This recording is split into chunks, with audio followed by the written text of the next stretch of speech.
something extraordinary is coming.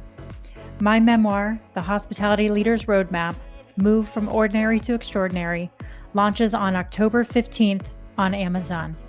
This book shares my journey from a 15-year-old line cook to seasoned leader in the hospitality industry, packed with insights on leadership, resilience, and transformation. Whether you're an aspiring leader or a seasoned professional, you'll find practical wisdom and inspiration to elevate your career. Mark your calendars, and remember, 10% of sales from October 15th until the end of 2024 will benefit Chow. Grab your copy on Amazon.com on Tuesday, October 15th.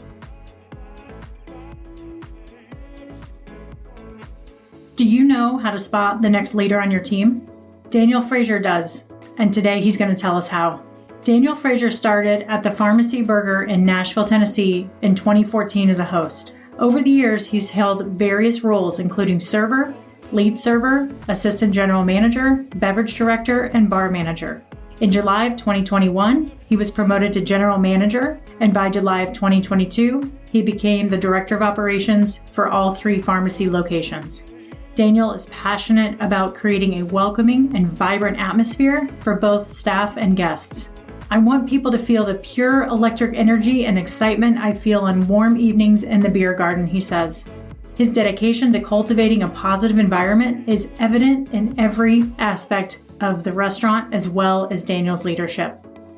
Today we're going to discuss the following topics: Daniel's path from server to director of operations, how he's been effective in rolling out new systems in a restaurant with few set standards, and how he develops himself as a leader at the director of operations level. Welcome to the No Hesitations podcast, the show where restaurant leaders learn tools, tactics, and habits from the world's greatest operators. I'm your host, Kristen Marvin, with Solutions by Kristen.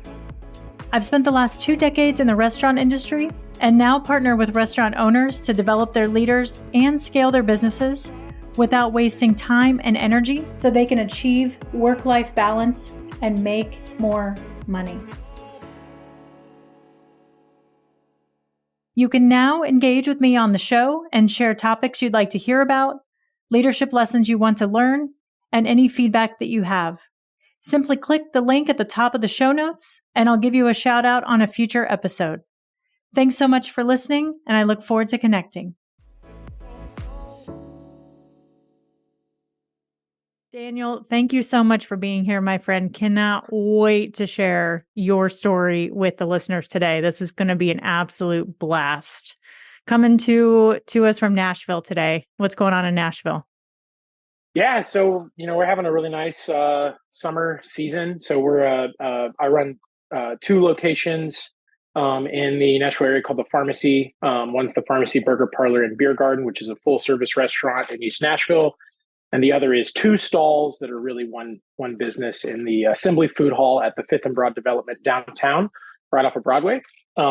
It's a QSR or counter service style establishment, so it's a sort of a different take on what we're doing from a service perspective and a limited menu. But we've been really happy with what that's been for us, and yeah, that's opened the last couple of years, and it's kind of really expanded what we're doing from one location that we felt really good about and that was like beloved to kind of another level of business, which is great. But it's been a really, really good year after the last few years being, they've all been positive, but obviously, from the pandemic and to, supply chain issues and, price increases, out of stock issues, there's been a lot of things to deal with. But overall, it's been really strong and positive, and it's hard not to say we feel both blessed, but also I feel like the efforts of our team have been rewarded with things going well. I love that. So you mentioned you've got obviously the full service concept, and then you've got the food hall. And is the food hall a different concept than Pharmacy Burger is? No, so it's called the Pharmacy. One stall is the Pharmacy Burger. The other side is the Pharmacy Garden and Burger. So it's the same menu items, except for in the garden side, we do some salads that at this time we don't do at the East location. Everything else is where we have 13 burgers at the main location, as well as some like sausages that we smoke and pack in house. Downtown, we have just 5 of those burgers And on the other side, there's a few burgers and veggie items, and then the salads. So it's a riff on the same concept. It's got the same name, the pharmacy, but it's a pared down and focused because it's a small space, very small back of house, very limited storage capacity. And we expected to do volume there. So we thought just honing in on a few of our beloved favorites was a great way to honor and service that space, and also keep both concepts unique, where, there's reasons to check out both. And because the Assembly Food Hall location is it's right across the street from both the Bridgestone and the Ryman downtown, we see a lot of people that are there for an event, and they're used to. I don't know how many of your listeners are familiar with the downtown landscape in Nashville, but Broadway is the famous strip with all the honky tonk bars, and there's a lot of things that tourists come down and Nashvilleians to some degree come down to see the city. But it's usually a lot of bar hopping. There's not a lot of food. So the Fifth and Broad development has given a lot of real food options to people, where you used to go to a show. If you were going to something downtown, you would bebop in and out, but and you wouldn't really stop to eat or do anything. But now there's a place where you can park, you can take your family, and then you can go to a Nashville Predators game, or you can go see a concert. And so we wanted to cater what we were doing to that guest. But then also a lot of people work downtown, so we get it. So there's a lot of lunch business there. So it's been somewhat of a work in progress to find who the customers are in that area. Who are we seeing? Even if it's funny to think of it, tourists and event space people don't feel like regulars the way we think of it. But a tourist is a regular type of guest in one sense of thinking, even though it's not the same person. It is a person with a certain mindset. Yeah. So it's really important to think of that. If you see people that are vacationing or coming in from out of town or coming in for an event, you want to cater your business to be both worthy of the dollars they're going to be spending in that evening, but also you want it to feel, especially for your vacationer, less so the event person, because they're more focused on speed and efficiency as they get to the thing they're really planning on doing. For the vacationer, sorry. Totally. Yeah. Sorry to interrupt you. It's interesting to me. I was having this thought as you were talking. Usually restaurants start with, a lot of the ones that I know, right, start with a food hall to do a proof of concept and then grow from there. You guys did the opposite. So we did. Was this just an opportunity that was too good to pass up, or what was the reasoning there? So that was the main thing with it being downtown, with us not having a brand extension yet. They were developing that for several, I think we signed on 3 or 4 years before it came in. We just felt like this made a lot of sense. It was sort of a no-brainer for us. They are great as a proof of concept. Same with like the food truck idea, where you can do limited, and a lot of places do the pop-up thing now. It does make a lot of sense to get some cash flow, like you said, proof of concept. But for us, at the time, we'd been in business 8 years. Now we've been in business 13 years. And we've had a lot of success in the main location. And it just sort of made sense, especially because it was downtown, because it was a part of an expansion. And then strangely enough, even though it was downtown where there's a lot of customer base, the competition wasn't what you would think it would be, because it's not known for food. Yeah. Yes, you can get food at all of the bars, but they're not, not to disparage them at all. They're not places you were like wanting to eat. They're just, except for Robert's Western World, where you can get, a bologna sandwich, and it's fantastic, but it's a bologna sandwich. So, it's totally, it is what it is. When you opened, did the concept just take off immediately, or did it take time for you guys to kind of retrain people and let people know, hey, we are a dining destination for you here, come down? That's a great question. It was mixed. There was very positive reception right away. This was in 2021, May of 2021. So still people had a lot of COVID on the forefront of their minds. Events were not really, they were coming back, but they weren't back. So there was a lot of, for us, there was a lot of figuring out, what does this look like? We did see a decent amount of business from the get-go. There was a bit, there's a lot of, word I'm looking for, restaurants are creatures of habit. And when you have no habits in a new space, it's always really challenging. So that's why I always say, like, you can have a great launch. It's almost always going to be bumpy because people don't have any routines and they don't have any habits. You can do a lot to establish those quicker, or you can have good ideas for habits, but then also, like, a lot of things just develop naturally over time. And this space was no different. Because you're doing the counter service, there are a lot of things that are easier to control and figure out on the front end, because you're not having to walk, you're not walking food to tables. Like, there's just a lot of logistics, especially for the service perspective, that makes full service a lot more challenging. But there we found a lunch crowd. It took about 6 months for people to realize it was there. At least beyond, the people that were really clued into what was happening in the city. But once they found out it was there, we're there alongside a bunch of other wonderful concepts. So it quickly became a beloved spot for people, especially that were headed downtown to come in and get, because you could get a fried chicken, you can get an Indian curry and if the wife wants the curry and the husband wants the burger, or vice versa, then it's like you can accomplish both those things, which it is. Interestingly, though, to talk about it, because we've been in business for 13 years, food halls weren't really a thing when we opened That's true. back into 2011. So, like, that wasn't even really an option. And honestly, the food truck thing wasn't even a thing, really. Like, there were food trucks, but as far as, like, a popular idea of a thing that, like, this is how I'd launch a brand, like, that just wasn't really that wasn't a thing people did yet. That was around the time it kind of really started happening in the next, like, 2 to 3 to 4 years.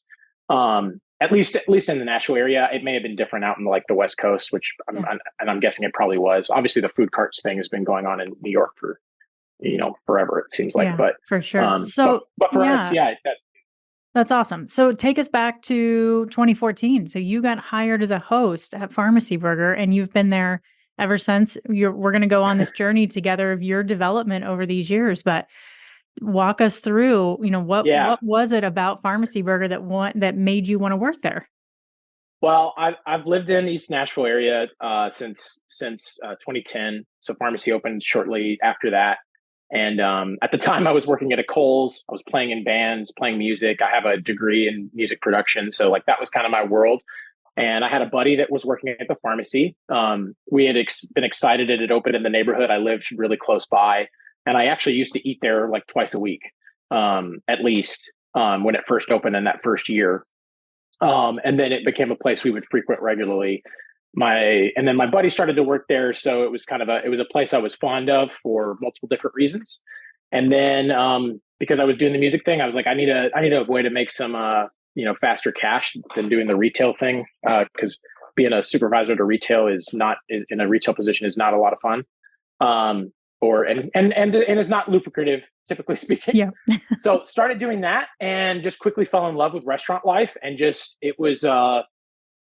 I was successful in a work capacity in a different way than I had been before, personally for me. And I feel like I hear that a lot from restaurant people, is that you end up doing a restaurant job and you're like, wait, I kind of, I like this. And there's a speed and an energy about this that actually resonates with me. And I certainly felt that. So just started as a host and doing different, also food running and seating and busing a little bit and just doing that stuff, and enjoyed the community and the people I worked with. And we were a busy restaurant, and it was just a different environment where it was easier to thrive.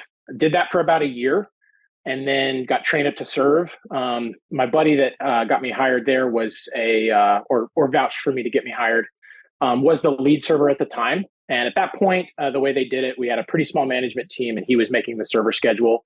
Well, he eventually left, and he's actually now a part of Five Daughters Bakery. If anybody's ever heard of that, he's their director of operations. So he's had a fun sort of career story as well. But there was a vacancy in a leadership position for the service staff. A few months went by when I had a conversation with the leadership at the time, because I noticed that even though I had no leadership title, my teammates would just do what I asked them to do.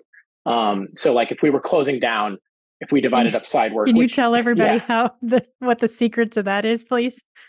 Well, and that's the thing. I will say I would love to be able to distill that down, because it's about myself. I feel it's a little harder to do.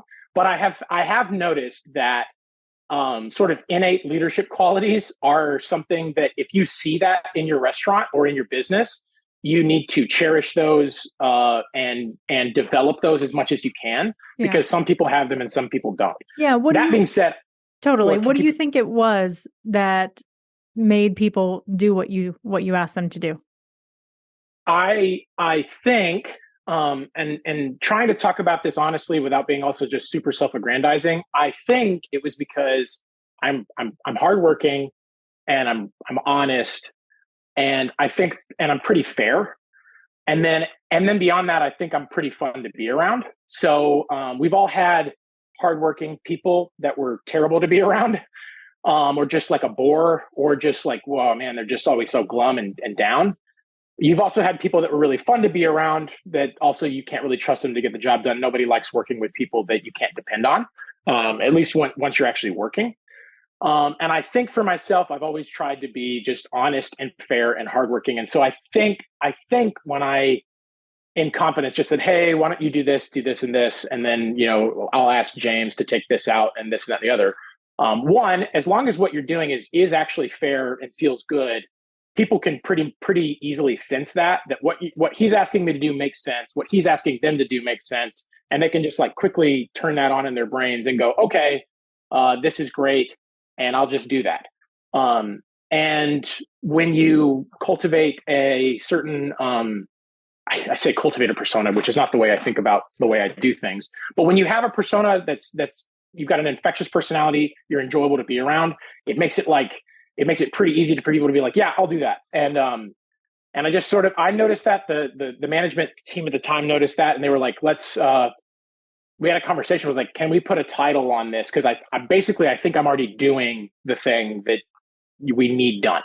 Yeah. Did you ask for that title, Daniel, or did they recognize that you were stepping up and wanted to talk about leadership? So this time they actually reached out to me. They had a conversation first. I had a kind of idea in my head about it too, but I had not approached them about that to be the lead there. So then they did that. That entitled some more responsibilities and some other, and a small pay bump or whatever. And but it was really nothing but great. And that's the biggest thing I found when I develop leadership now. Obviously, if you're hiring a manager from outside, you don't have the privilege of getting to work alongside them to see. But for people within the restaurant, I look for people that are basically already doing the job or some semblance of the job, or basically at least already commanding a certain leadership, they have a certain quality of character that the people around them already honor and kind of respect something.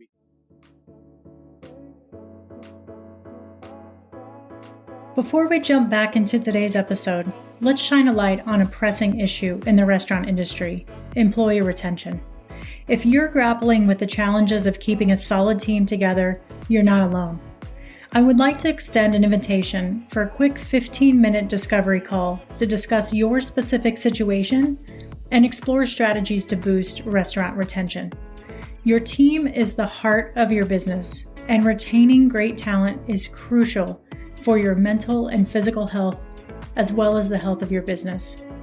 Visit my website at kristenmarvin.com/contact to schedule your call. Let's collaborate to enhance your retention strategies and create an environment where your team thrives. Now back to the show. Thanks for tuning in, and I'm eager to connect with you soon.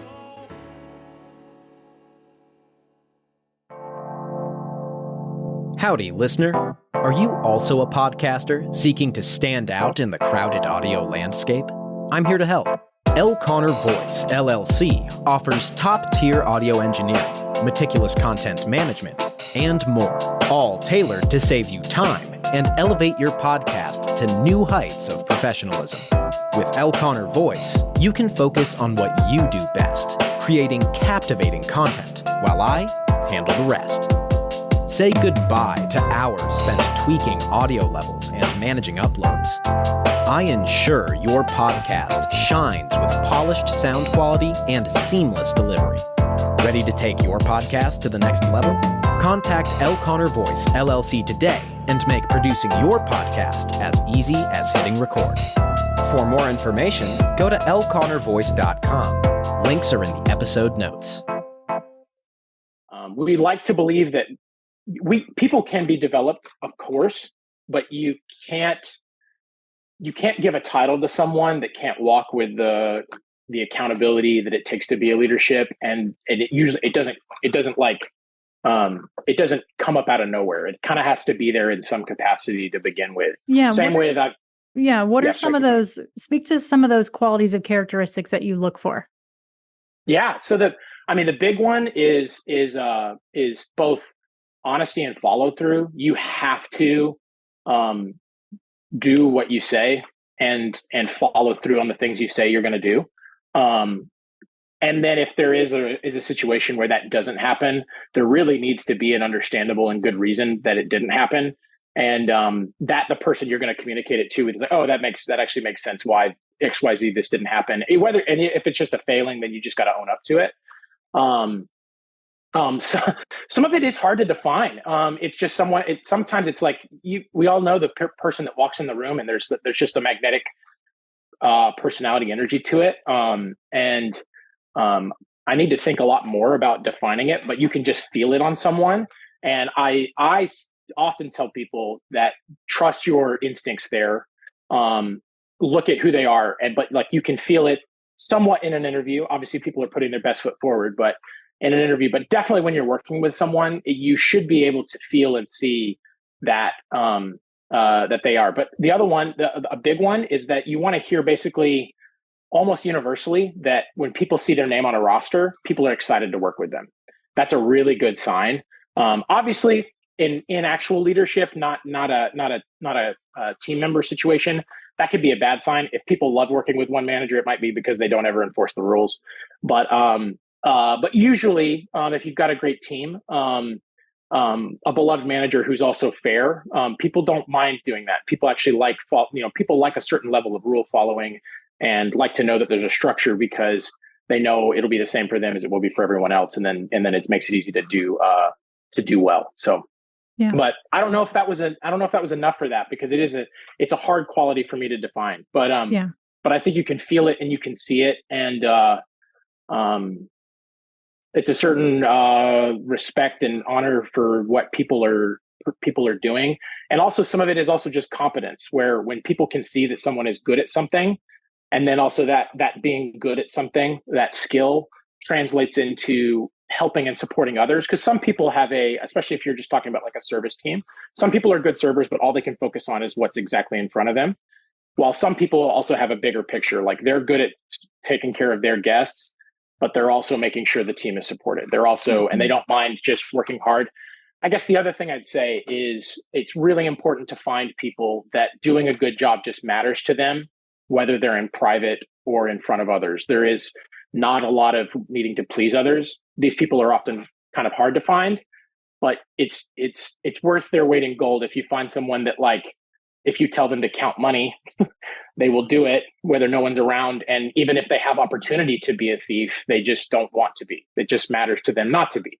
That being said, it's always good to have controls for these sorts of things. But in that sort of capacity, finding people with when people want to do a good job for themselves, it makes it very easy to believe that they'll do a good job for the company. Yeah. Especially as long as you can align those goals. Totally. So many, I mean, gosh, we could talk about this all day.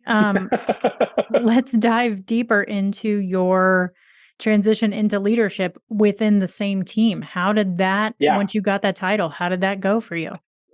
So I really enjoyed being a lead. And honestly, the funny thing was leading the team as a server and training all the servers.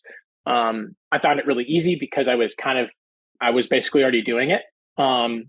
So that step wasn't a huge transition. But about 4 or 5 months later, the management team we had at the time, we lost one of our managers, and we went for a little while before I was in management with only 2 full-time managers at that location. And we were very high volume, and they were working really long hours, which is something that happens in restaurants, which is fine. But it was 6 days and one in a double, which is that 60, 70 hours a week. But also they were there was a lot of being there just to be there, but also, and they were overseeing, but especially on their double, it was just the environment in the restaurant, and they were really wonderful managers. I don't want to disparage them at all, but the amount they were being asked to do was just leading to an environment that was less than it needed to be. And so this time I went to them and said, "Hey guys, I've been a lead for a while. I feel, the gist of it was I feel trusted and respected, and I also feel like I could do this. If you can get me some keys, I'll shut the restaurant down a couple times a week, and then that way you guys can get 2 full off days each, and we can reduce your hours a lot, but it's not going to be a huge expense to you guys." Yeah. And did you get those keys? I did. Well, at first I did not. At first I did not get keys. They did say I could do it, but what we first did was the GM at the time gave me her keys. We would transition. She would give me her keys, and she lived close by, and I would run them and put them in her mailbox at night. So we did that for about 4 or 5 months. And then I got my own set of keys. Why did you have to do that for 4 to 5 months? Well, I mean, the honest truth is that they didn't actually ask the owner at the time if I could do this. They just did it because they were so miserable. When he learned of it, he was on board, and he and I had a rapport at the time, and it was positive. But they just kind of went for it, and it ended up being for the best, I think. But it's pretty funny. Did they think that he wouldn't be on board, or were they scared of him, or what? Why don't you think they communicated that? So in this owner, this was the owner operator at the time he's no longer with the company. But he sold his portion a few years ago. But they were scared of him for sure. He was intense, and I think they were worried, that he would just say no, that, this schedule was what they needed and it was too big of an expense or whatever, as owners are wont to do. But I do think in this scenario, it made a lot of sense. The funny thing though, is I started managing part-time, 2 shifts a week. And then we actually, not super long after that, hired another full-time manager. And then not super long after that, hired another part-time manager. So we went from like the smallest team like ever. And there was a kitchen manager, but at the time he also worked on the line. So he really was not a manager. He would come in, he would do his orders, and then he worked the line. But we ended up we went from a really small team to a really big team. Now the GM at the time was also expanding into a role to oversee multiple locations that we had some sister restaurants, not multiple pharmacy locations at that time. But so there were some other things going on there, but yeah, we went from tiny team to actually a pretty, not enormous, but robust management team over the course of the 8 months I was in my part-time role. And then we had a bunch of turnover all at once, where the AGM left, the GM that had been there when I was hired got promoted, and the GM-elect had to leave the company short notice as well, under less than wonderful circumstances, but that's another story. But then we hired a GM from outside, from the Bridge. He was actually from the Bridgestone, from Levy Group, and they offered me the assistant general manager job. So I went from part-time in January of 2017 to full-time assistant general manager. And how did you feel about them bringing in an outside GM? How did you feel about working? Honestly, I felt good about it at the time. I definitely. I did not feel ready to do that on my own. So I had no interest in being head honcho at that time. And there was nobody at the time, because of the way things had shaken out, there was nobody I would have hired for the job. Not that I was qualified to make that hire then either. So it made a lot of sense. And at the time, one of the sister restaurants is on that, and we're on there's like a little set of 4 properties where we operate in East Nashville. The GM of it was called the Holland House, which is a speakeasy cocktail bar. The GM of that location actually knew the new GM. So, and we had a good we had a great relationship with him, and he kind of vouched for him coming in. So I actually felt really comfortable with him coming in, and felt really good. Outside hires are always tricky because you want to make sure they're, it's really great to promote from within when you can, to develop talent for all the many reasons, because they know you, they know the culture, they know the expectations. That being said as well, it is really nice from time to time to inject your business with new life and ideas from the outside, because you can, from promoting from within, overmuch, you can end up being a little insular and too focused on just what you're doing. And people from the outside will bring in fresh ideas, new perspectives. They also, sometimes they have bad habits, but they're different bad habits. Yeah, Some of those don't even translate into your, some of those don't even translate into your space. So it's nice to have a fresh set of eyes. Yeah. And for this guy too, as well, he came from a corporate background, and we're like a true mom and pop, even to this day, although we're trying to enter the 21st century in a lot of things, but he brought a lot of that, not over rigid, but a sort of structured approach from his corporate days that I actually thought was really positive for us at the time. So yeah, what were some of the ideas and fresh perspectives he brought to the table? I mean, some of the stuff is as silly as like, gosh,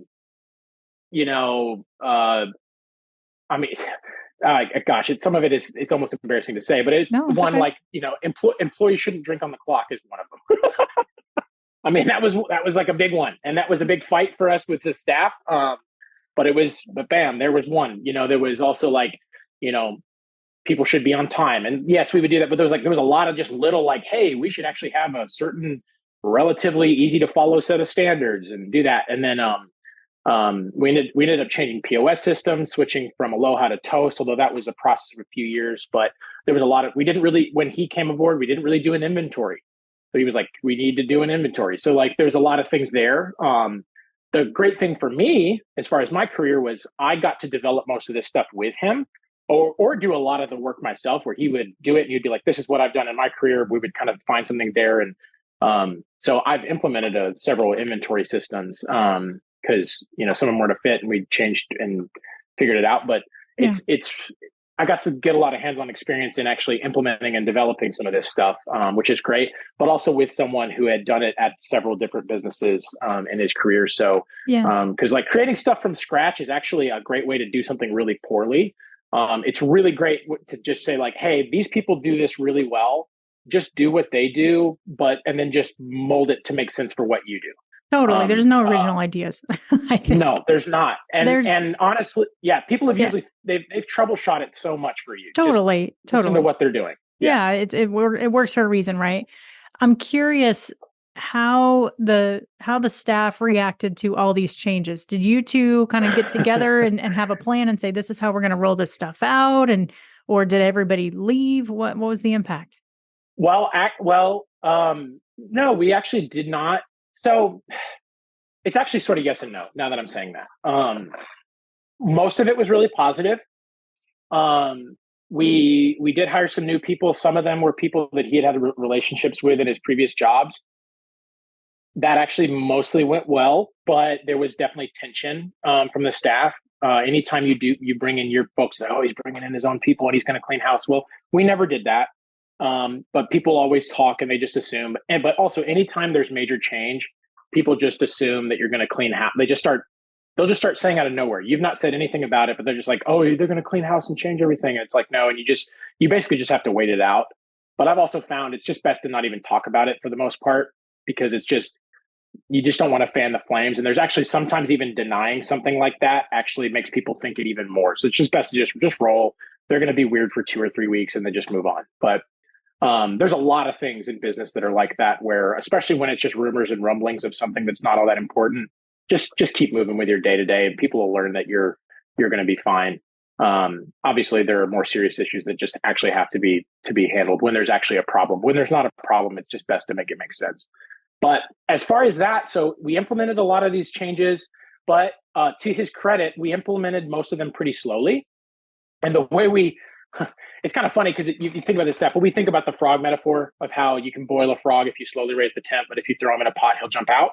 Well, and we don't think of our staff as the frog. We think of the problem as the frog. We're trying to boil the problem. And if you want to do that without losing your staff, you have to change standards slowly and over time. Where if you want people to not be tardy at all, you can go rigid and say no more tardiness, but you're going to fire a ton of people almost certainly if you actually uphold that standard, if you've been lax in the past.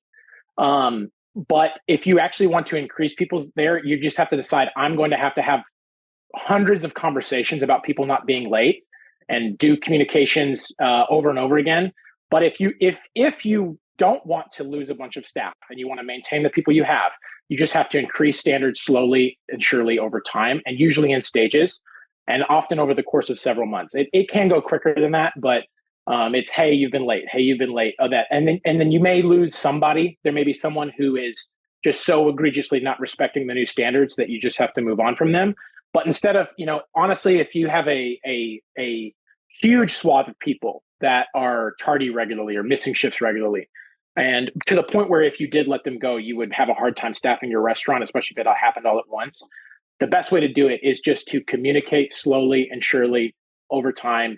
And you can solve a problem without actually having to fire a bunch of people, especially if it's something like tardiness or where they're 15 or whatever minutes late semi-regularly. You can get to where that is better and you can improve it without having to fire a bunch of people. But again, it's just slowly and surely raising that standard. Because if you go, it's like if you go cold turkey, you're people just don't adjust to that, because restaurants, like I was saying earlier, they're habits. And if people are in the habit of doing something wrong, you have to create a new habit. And it just takes, what do they say, like 60 days for a new habit? Yeah. So you need to make a goal for your, Again, obviously, if someone's stealing from you, that's a no-brainer. You can't slow roll stopping stealing. You have to make drastic changes. But for certain lax service standards where your servers aren't pre-bussing enough, you just have to have those constant and repeated conversations about what the standard is, both in the moment and then sit downs. And then obviously you do have to eventually say, hey, you can't, if this doesn't improve, we're going to have to let you go. But same with cooks not executing something correctly. It's just constant direct communication. And then eventually you'll get to where, hey, honestly, the crazy thing is when you do it this way, you'll kind of like realize, I haven't had to deal with this thing anymore. Like I was dealing with it all the time. And it's like, I can't remember the last time I had to talk to someone about being late or whatever. Well, whatever, that's just an example. But it's funny when you do it that way, the improvement is slow to where it almost happens and you just don't even remember it being that way. But we were talking about transition with the new GM. Yeah. A lot of people loved the changes we were making because in a lax environment, people often get very discouraged by working with team members that aren't doing as much as them. Sometimes justly, and sometimes their impressions of the situation are not correct. But the most important thing about having high standards for the staff is, especially when they're uniform, is that you don't discourage your best performing team members.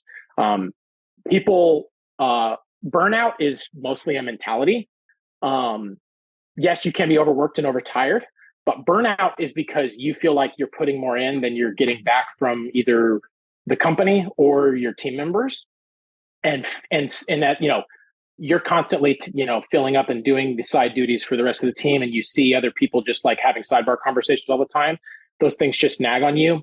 And then if you're not rewarding and taking care of those people that are doing the best, they quickly will become discouraged. Mm-hmm. So there's been a really positive change in the industry where we want to always make sure we're treating our staff like they're humans, meeting them and their emotions and being valid. And that is really important. And I'm not ever saying we should do that less, but I do think sometimes you can lose sight of the importance of discipline because you end up hurting the people that actually are doing the most for you because you're putting a lot of pressure on them, especially if you cultivate an environment where slackers, I guess is what we'll call them, sure, get either rewarded or honestly, you end up rewarding and encouraging people to do less because, oh, hey, if I do less, no one cares. I still get great shifts. I still get my hours. I still, I still got a raise, because so, hey, it doesn't matter that I'm doing the wrong thing. So, and then eventually what you'll find, and it should be an alarm bell for you, especially if they're people that never had attitude problems. If your best employees are quitting for a position, they're not getting promoted in another job, or they're not leaving for a better position. They're leaving laterally or even down. Yeah. And these are one of your best team members. That's always got to be alarm bells that, mm-hmm. Hey, I'm not taking care of the people that are taking care of me. Sure. And I'm probably allowing behavior from their coworkers that that is causing work to not be an enjoyable place, assuming there's not literally some other issue. And I think that's something we found a lot. But yeah, that's great. No, that's awesome self-reflection. That's a beautiful point too. Let's talk about your journey from AGM into GM and director of operations. What did that path look like? Yeah. So, well, and before that too, I in that first year, I took over the beverage program as well, which is some of the most enjoyable time at the company. We had a robust German and craft beer program, and a really positive reputation. So it was actually kind of nerve-wracking to take over that, but it was really enjoyable. And we did a lot of really cool things, got some specialty lines put in, and we brought in some some beverages from Europe that had never been in the States before. That was really enjoyable. And that was good. So from there though, fast forward to 2021, the GM that we had hired moved on in July of 2021, and I was offered the position to replace him. Yeah. Can I ask why you moved on, Daniel? He had been with us for 5 years, or 4 years. Am I counting wrong? And I think for him, it was just time for a change. Sure. Places, I've been with the company obviously a long time, but places get stale. And then I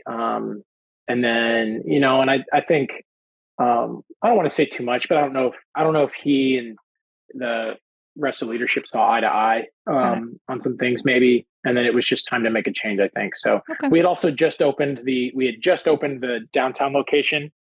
So I think based on my conversations with him, if we hadn't been doing that, I think he would have left sooner. But I think he felt like it was he felt obligated to see that getting open, and then once that was done, he was like, okay, I'm ready to move on. So. Got it. Okay, so he moved on. Yeah. Mm-hmm. And then what happened? And so then I was offered the position and to take over as the general manager there, which was a nice step up.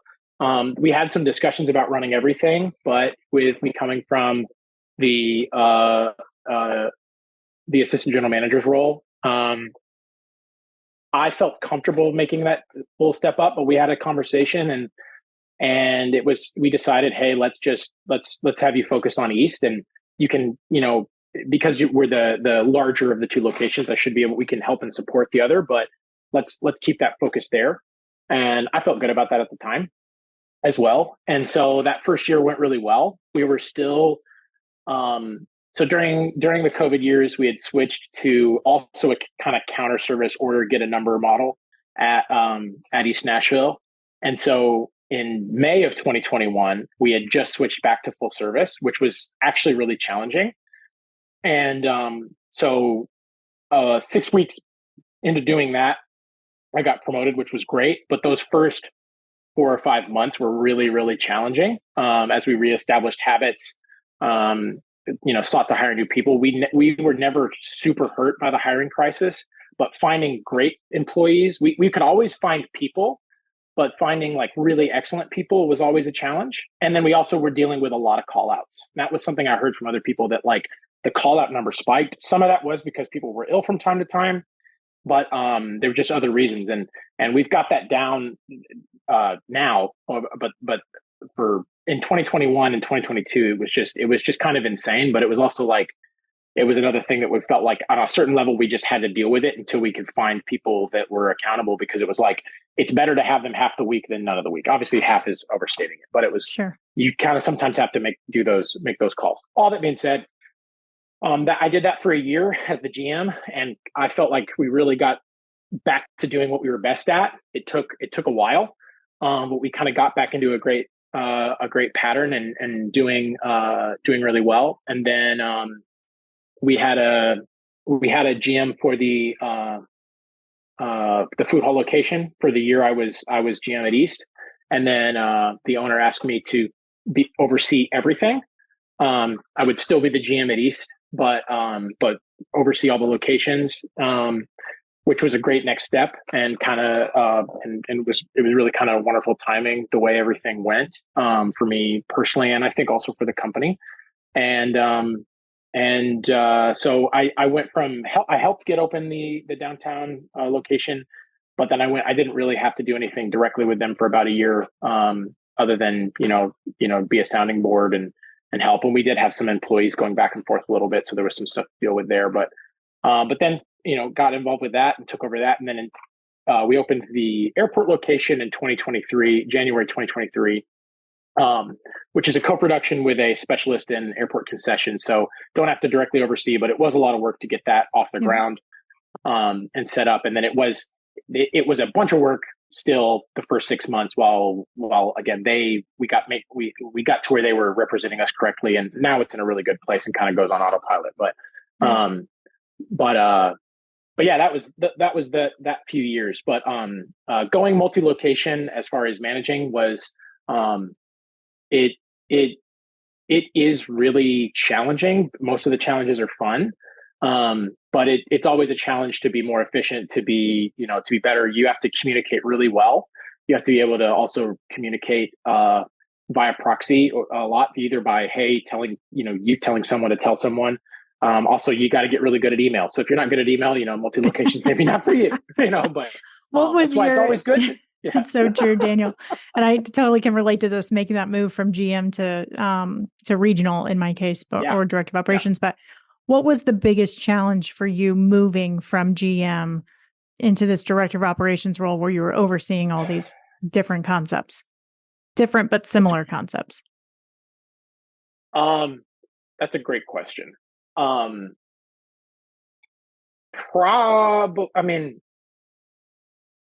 trying to think of something that's more abstract to the actual nature of running two. The hardest thing was that the food hall location was really not in a good space when I took over it, quite literally.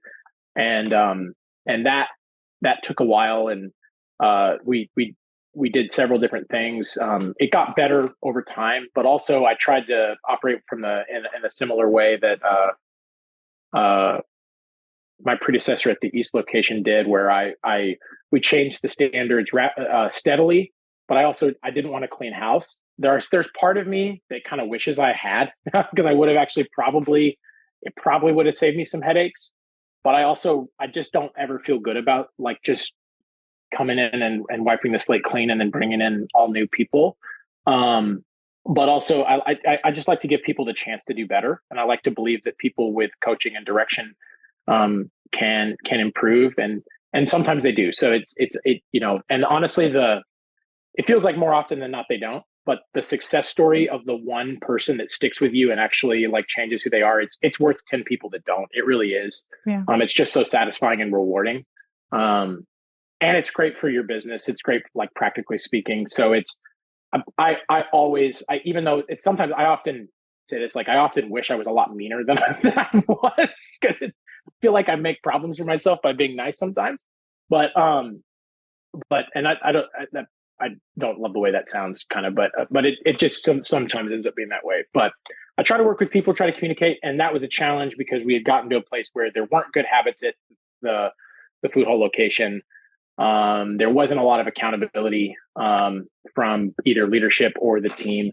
And so it was a big adjustment, and that's why I feel like I almost wish I had made some more drastic moves initially, because honestly, things were worse than I thought they were when I started managing it. Sure. So we worked through and with some supervisors. We did make some changes, but most of them we let happen organically or over a certain amount of time. And then, but then we did eventually, about 6 or 7 months later, we ended up hiring a general manager for that location that I oversee. She worked with us for a year, or about 14, 15 months. And she actually recently moved on to other things. And we transitioned one of my full-time managers from the East Nashville location, who has a lot of experience and is wonderful, over that location now. And we're about a month and a half into doing that, and that's going really well so far. So that's great. So you've turned that around. It's amazing. No, that's a lot of work. So kudos to you for that. Thanks. What's your biggest challenge today?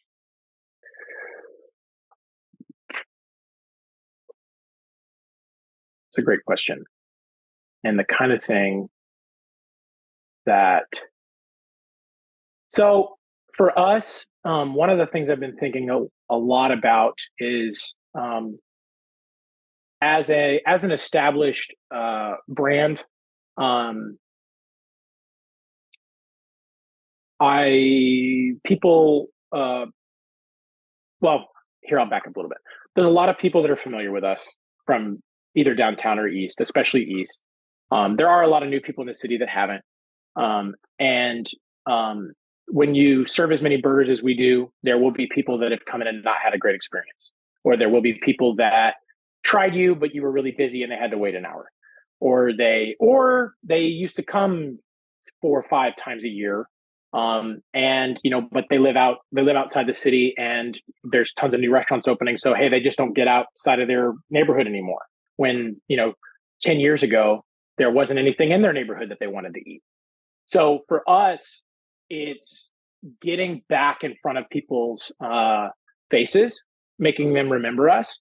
We're still very successful. We still see a lot of customers every week, but I still feel like we could do more than we are doing. And a lot of that is just either if you had a negative interaction at some point in the past that meant people were like, hey, I'm not going to come back. It's, hey, how do we encourage them? How do we get back in front of them?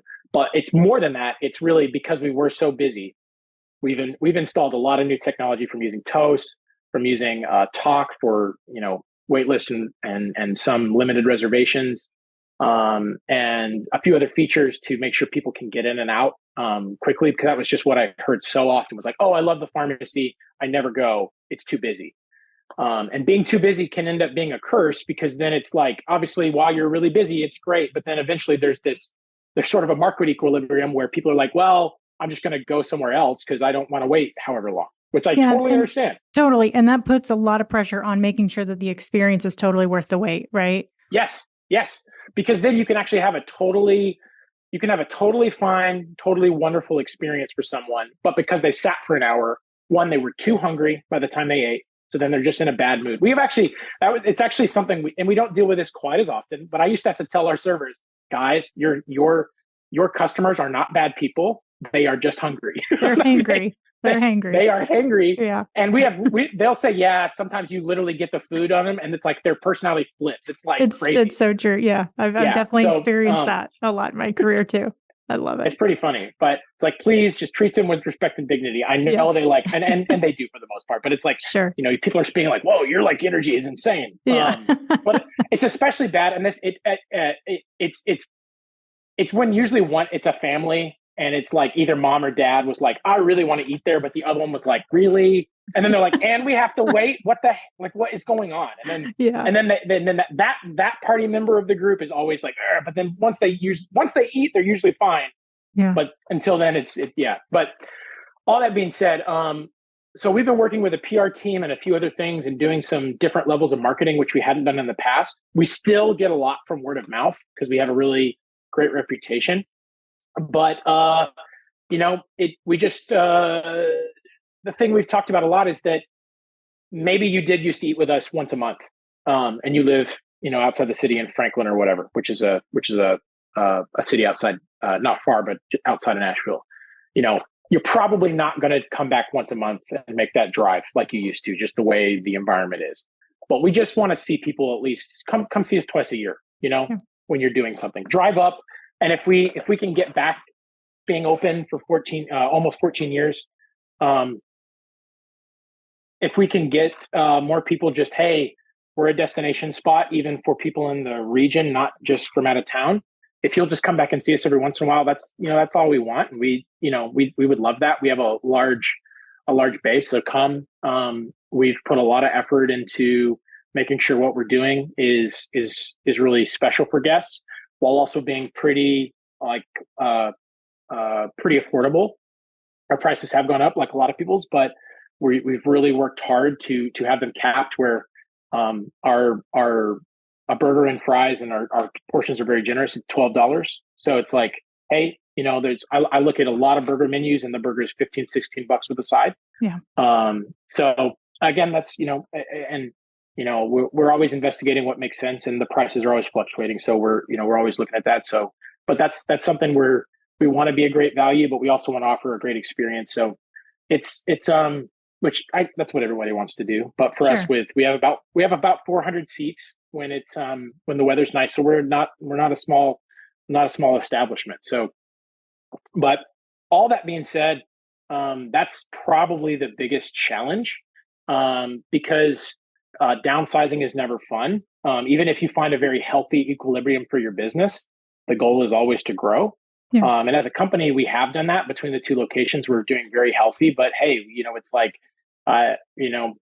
there are empty seats at times. So like, let's just Totally. get these as full as we Yeah. can get. Let's get these as full as we can. Yeah, it's real estate.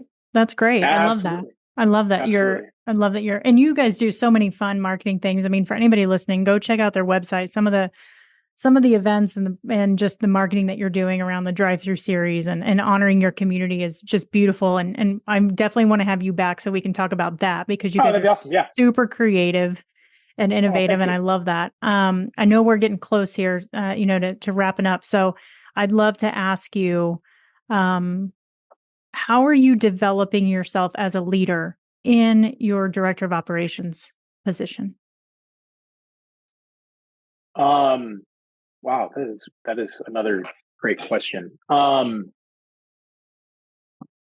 of the big things I do is I try to take feedback from especially my management team very seriously, about myself or about things, but also I also, a lot of times, because it's uncomfortable to tell your boss, hey, I don't like this about you. I try to engender an environment where they feel comfortable to do that, or I'd like to have that environment. That's also way easier said than done. And I have a great relationship with my managers still, but I also try to make sure and realize that if they have an issue with something, that without being too hard on myself, if there's an issue in the restaurant, it's my fault. And to figure out where in my workflow and where in the business we've created together, where is the failing, and how do I fix that? And not in the short term, but basically, how do we make the problem go away?